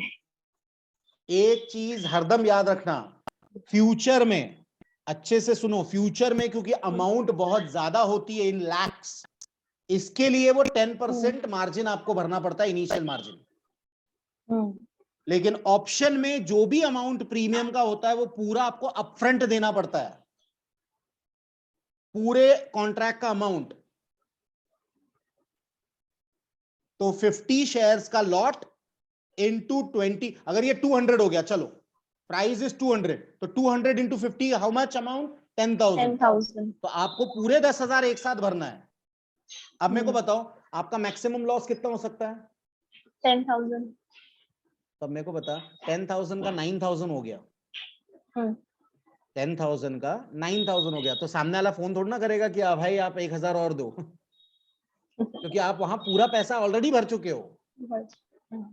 तो वापस से और भरोगे क्या? नहीं। तो डेली प्रीमियम सेटलमेंट, इसमें कुछ नहीं होता, बराबर है। yes. इसमें कोई चीज सेटलमेंट डेली बेसिस पे कुछ नहीं होती है, इसमें फाइनल एक्सरसाइज सेटलमेंट होता है, जो फाइनल सेटलमेंट की इन लोग बात कर रहे हैं, ठीक है। देखो, final exercise settlement, all the in the money ITM, in the money stock option contract are automatically exercised on the expiry day. सिर्फ ITM, क्योंकि आउट ऑफ द मनी और at the money contract expire profit होता ही नहीं ना उसमें। भाई आप options में, ये हम लोगों का बेटा हो चुका है, मैं फिर से रिपीट कर रहा हूं, ऑप्शंस में राइट है लेकिन ऑब्लिगेशन नहीं है, याद है? yes. अगर मैंने कॉल खरीदा 10 रुपए में और वो 15 रुपए हो गया तो ही बेचूंगा। yes. अगर 10 रुपए में खरीदा और 6 रुपए हो गया तो नहीं खरीदूंगा, छोड़ दूंगा, बराबर। तो इन द मनी मार्केट जिसमें मैं प्रॉफिट कमा सकता हूं तभी वो ऑटोमेटिकली एक्सरसाइज होगा, नहीं तो ऑटोमेटिकली एक्सरसाइज नहीं होगा। तो वही बोल रहे हैं, ITM contracts are those that have some intrinsic value on the expiry day. Intrinsic value मतलब profitability, बराबर है। अब final exercise settlement of index option, मैं चाहूंगा कि साची रीड करे एक बार। Index options in India are European style options, meaning that they can be exercised only on the expiry day. All long position in ITM options are automatically assigned randomly to short positions in option contracts with the same series. The final settlement price is the closing price of the underlying index or security on the expiry day of the relevant option contract. The final exercise settlement value is the difference between the final settlement price and the strike price of the option. The exercise settlement value for each unit of the exercised contract is computed as follows. अब as follows इन्होंने call option दिया है. Call option closing price of the security of the day of exercise minus strike price. Put option strike price minus closing price of the security on the day of exercise. इसको सिर्फ mark कर लो, इसको सिर्फ mark कर लो. अब इसका है ना, आप लोग डायरेक्टली एग्जांपल देखिए. नेक्स्ट पेज पे एग्जांपल है, एग्जांपल नंबर 3 दिख रहा है आपको. इसको हम लोग उसी से समझेंगे. अब अच्छे से मैं रीड करता हूं. A client holds a call option. एक क्लाइंट है जिसके पास कॉल ऑप्शन है of an index with a strike price of 17,500. Strike price 17,500. आपने 17,500 में लिया and the index closes at 17,800. तो 300 पॉइंट का आपका फायदा हो गया. 17,500 में खरीदा था और 17,800 पे क्लोज हुआ. On the expire lot size is 50. So in this case, the final settlement will be in cash because the client holds an index option. The final settlement value will be computed as 17,800, that is index ka close, minus 17,500, that is strike price. यही चीज आप जो मैंने mark करने बोला ना, इसके पहले वाले कॉल और ऑप्शन और पुट ऑप्शन का जो फॉर्मूला दिया था, वो देखो पीछे वाले लाइन में 17,800 क्या है? क्लोजिंग प्राइस माइनस 17,500 क्या है? Strike price. दोनों के बीच का डिफरेंस आया 300. 300 into 50 lot size is equal to 15,000 का प्रॉफिट. तो आपके अकाउंट में पैसे कब आ जाएंगे? T+1. आपके अकाउंट में पैसे कब आ जाएंगे? T+1. आज ट्रेड करो, कल पैसा हाजिर बैंक में. ठीक है. इसमें बेटा किसी को कोई प्रॉब्लम है क्या? अब सेम चीज स्टॉक ऑप्शंस में भी है. अभी ये हम लोग ने इंडेक्स ऑप्शन देखा था. जो पॉइंट ए था that was index option. Now we will be seeing stock option. Same चीज फिर से रिपीट हुई है. मैं चाहूंगा कि आप डायरेक्ट एग्जाम्पल पे आए. Example number 4 and example number 5. तो आपको कंसेप्ट इजीली समझ में आएगा कि ऊपर क्या लिखा है. ये एग्जाम्पल्स बहुत इंपॉर्टेंट है. देखो, a client Mr. P of clearing member XYZ has a long position in one lot of a call option. एक minute. One lot of a call option on a stock with a price of rupees 475. Lot size is 1,500. The stock closes at rupees 510 on the expiry date. What is the exercise settlement value? भाई 475 में आपने खरीदा था, expiry में 510 हो गया. In the money, intrinsic value है. देखो, the call option is ITM as the final settlement price 510 is higher than the strike price 475. Since the position is a long call, the client will have to take delivery of 1,500 shares on T+2. वो ठीक है, where T is the expiry date. The exercise settlement value is computed as strike price into lot size, that is 475 into 1,500, 7,12,500. The client will have to ensure that he has required amount for the physical payment. मतलब 475 रुपए में वो सामने वाले को पे कर रहा है 1500 शेयर्स के, जबकि मार्केट में उसकी वैल्यू क्या है? 510. ये प्रॉफिट है. इन लोग सिर्फ बताने की कोशिश कर रहे हैं कि 7,12,500 में 7,12,500 475 के रेट के हिसाब से इसको शेयर्स मिल गए, जबकि मार्केट में क्या चल रहा है? 510 रुपए चालू है. That is what they want to say. मैंने इसके लिए बोला बेटा थियोरेटिकल मत जाओ, प्रैक्टिकल जाओ. ठीक है. अब सेम चीज आगे देखो. अच्छा, एग्जाम्पल 4 में किसी को कोई प्रॉब्लम है क्या?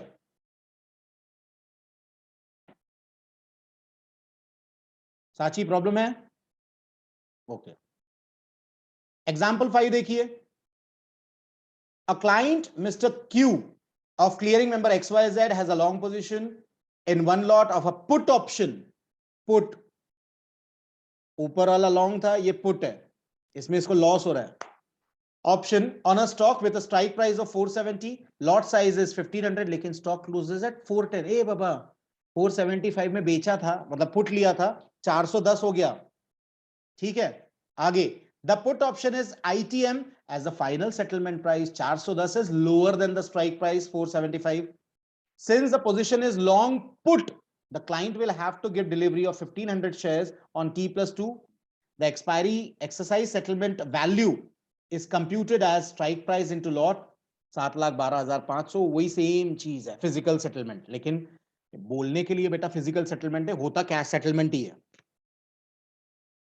इसमें किसी को कोई प्रॉब्लम है क्या? Please let me no, I am waiting. और आज का आखिरी कंसेप्ट, आज मेरे को मालूम है थोड़ा सा लेट हो गए हैं, थोड़ा सा एक्सटेंड हो गया है.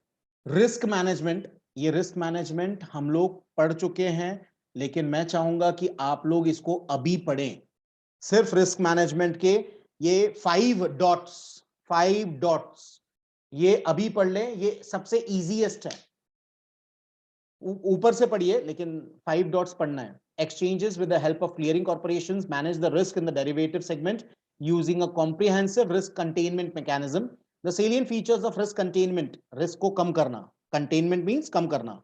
Measures in the F&O segment are: first, stringent requirements of capital adequacy for membership. मतलब भाई कोई भी मेंबर अपने पास आता है, उसकी फाइनेंशियल स्ट्रेंथ देख के ही उसको मेंबर बनाया जाता है. सही है या गलत? कल को एक भिखारी आएगा मेरे पास और बोलेगा कि मेरे को है ना फ्यूचर खरीदना है, तो मैं उसको दे दूंगा क्या? भाई पैसे है, 10% मार्जिन रखने की कैपेसिटी है तो सौदा कर, नहीं तो मत. रिस्क मैनेज हो जाएगा अपने आप. मेरे को मालूम है कि साची के पास पैसे की कैपेसिटी नहीं है और साची बहुत ज्यादा फ्यूचर खरीदने का बोल रही है, मैं मना कर दूंगा, no no sorry, it is not permitted. भाई आपके पास 10% मार्जिन है तो बात करो, नहीं है तो मैं थोड़ी ना अपने जेब में से निकाल के दूंगा. तो यही, इसके अलावा 4 पॉइंट से, just go through it please.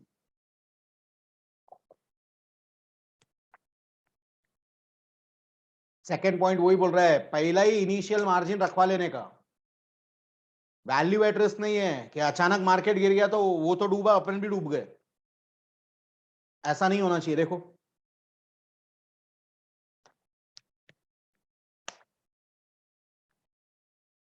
How to manage risk in share market, these are 5 points. अगर ये 5 पॉइंट्स आप मानोगे तो रिस्क प्रॉपर मैनेज होगा.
Yes, any risk? Oh, sorry, any queries?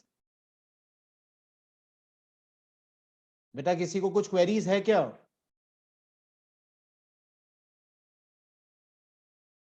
चलिए फिर कल मिलते हैं. Till then bye, have a good time, God bless you, thank you very much, bye bye.